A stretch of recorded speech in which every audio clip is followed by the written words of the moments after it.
How to develop healthy confrontation habits. Many people have the mistaken belief that confrontation is a negative event that should be avoided at all costs. However, this couldn't be further from the truth.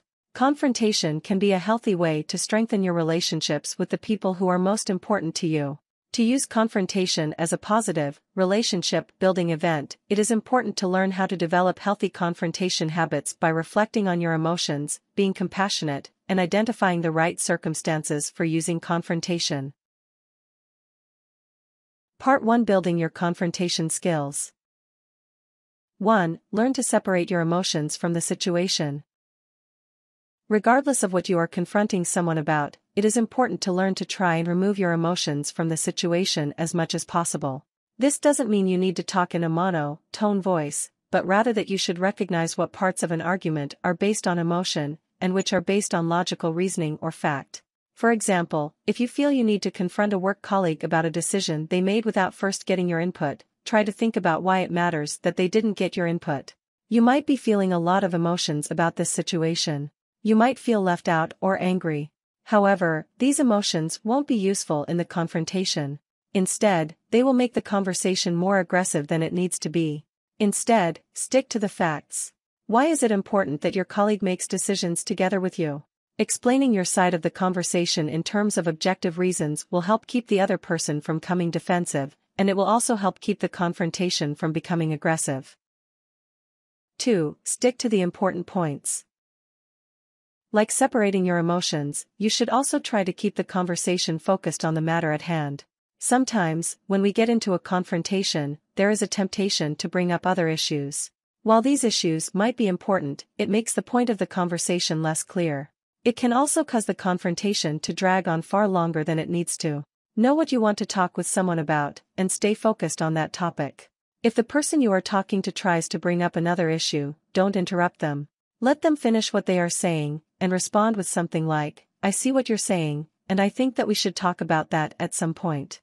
However, right now, I think it's important that we deal with this issue." By doing this, you show them that you have heard what they are saying and that you aren't trying to dismiss them. 3. Make your point and give them time to respond. When confronting someone, there is often a tendency to start talking and then keep going, trying to explain your point or rationalize the situation. This is a natural response, especially if you are feeling nervous about what they may say. However, this can be frustrating for the other person and may cause more tension than is necessary. Therefore, you should state what's on your mind as a logical or factual statement, and then stop talking. This will give the other person time to think and respond accordingly. For example, don't say, "Hey Kathy, I wanted to ask why you didn't come into work on time yesterday. I know that you have a lot going on in your life and that you've got 2 kids you have to get to school, but it's really important that you come in on time. When you don't come in on time, then other people have to stay later." In this example, you are making assumptions and excuses for her that might not have anything to do with what happened. You are also telling her something she likely already knows, e.g. that it's important to get to work on time, and some people may feel degraded by statements such as this. Instead, try saying something like this: "Hi Kathy, now that we have a minute to chat, I wanted to ask about what happened yesterday. You were supposed to be here at 8 a.m., but you didn't get here until 8:30. Is everything all right?" Saying it like this shows that you are not necessarily accusing her of anything, but that you did notice that she was late. Stopping at that will give her a chance to tell you what happened. 4. Suggest a solution. Come to a confrontation with at least one possible solution to the problem, but also be prepared to listen to suggestions the other person may have, and to ultimately work together towards an optimal solution. This creates a collaborative and open conversation. For example, if you are talking with a colleague about a proposal that they wrote because you are concerned that they misinterpreted something important, don't simply say, "You did this totally wrong, and if we hand it in like this, we're never going to get that grant we need." Instead, try proposing a positive solution to the matter. "Your proposal looks great, but there are a couple areas that I'd like to look over with you because I understood the points differently. Can we sit down together tomorrow?" 5. Be respectful. You will get a lot more out of your conversation if you are gentle and respectful. If a person feels disrespected, they are more likely to shut down or become defensive. Speak respectfully and with a sense of compassion rather than putting the other person down or trying to make them feel stupid. Demonstrate to the other person that you are trying to understand the situation, not blame them for the situation. For example, if your friend has done something that made you feel bad, don't just walk up to them and say, "Hey, what you did was really messed up. I know you were trying to hurt me, and I'm gonna get you for it."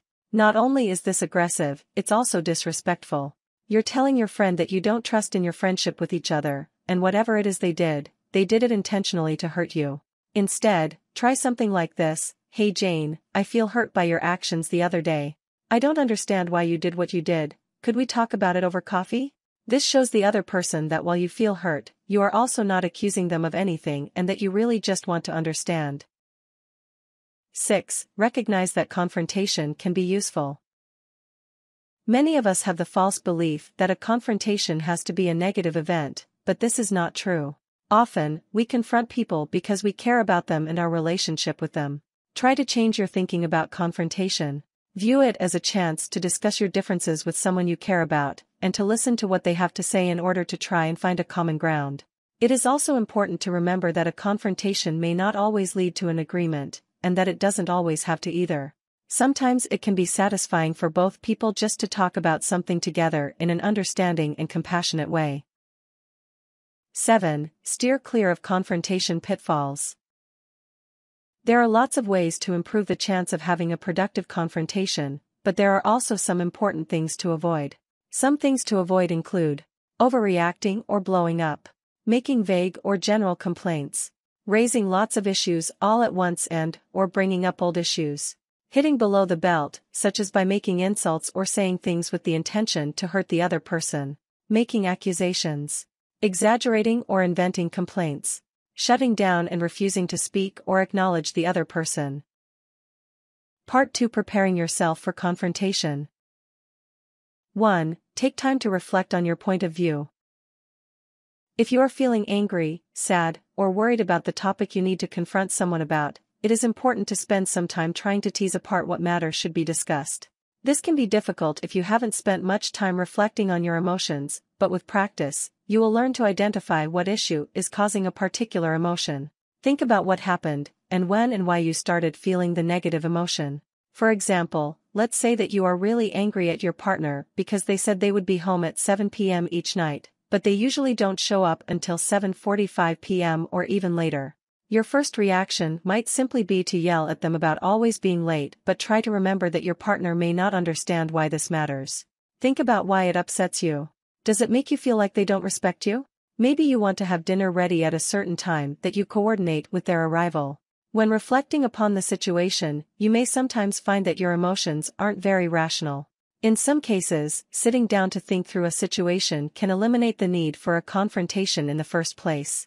In some cases, our pride is simply hurt by something, but this is something that we have to deal with on our own, not something that another person is responsible for. 2. Plan out what you want to say. This doesn't mean you have to write a script for the conversation, but it's helpful to get a general idea about what you want to say. Run through a few possible ways of saying exactly what the problem is in a logical, non-emotional way. It can be nerve-wracking to confront someone, so practicing the conversation in your head can help you get what you want to say out as you intended. Remember to practice saying what you want in a compassionate way. If you walk up to someone and confront them with an angry or accusing tone of voice, they will get defensive. Take a break from the conversation if needed. If you start to become emotional and you are on the verge of saying something hurtful that you might regret, then remember that it is okay to ask for a break. Try saying something like, "Can we take a break and come back to this conversation a little later?" Or, "I have to run. Can we finish this conversation later tonight in the morning, Friday?" 3. Look for the right time. A confrontation with someone is best handled in a private manner, at a time that is convenient for all the relevant people. Therefore, you shouldn't walk up to someone that you want to confront while they're at lunch with their friends, or in a meeting with a lot of other people. Instead, approach the person you need to talk with discreetly. Tell them that there is something you'd like to speak with them about and ask them when a convenient time to meet privately might be. A person in a group is more likely to react defensively to anything you say. This is because they are likely worried about what everyone around them is thinking, in addition to trying to respond to what you have said. No one wants to feel stupid in front of people whose opinions are important to them. 4. Understand that confrontation won't always go how you planned. In some cases, no matter how hard you try, you will come across people who won't react maturely to confrontation. This is not in your control. Do what you can to manage the situation, and learn from it. If you confront someone and they blow up at you, now you know that direct confrontation is not something that will work with that person. However, remember that this also can mean that you might think you understand a situation, but that when you confront someone about the situation, you figure out that you got it all wrong. Don't beat yourself up. Instead, explain to the person that you completely misunderstood and apologize. As an example, say that your colleague failed to turn in a project that you worked on together on time. When you confront that colleague, you find out that they didn't submit the project because they had a family emergency, but that they cleared the issue with your boss.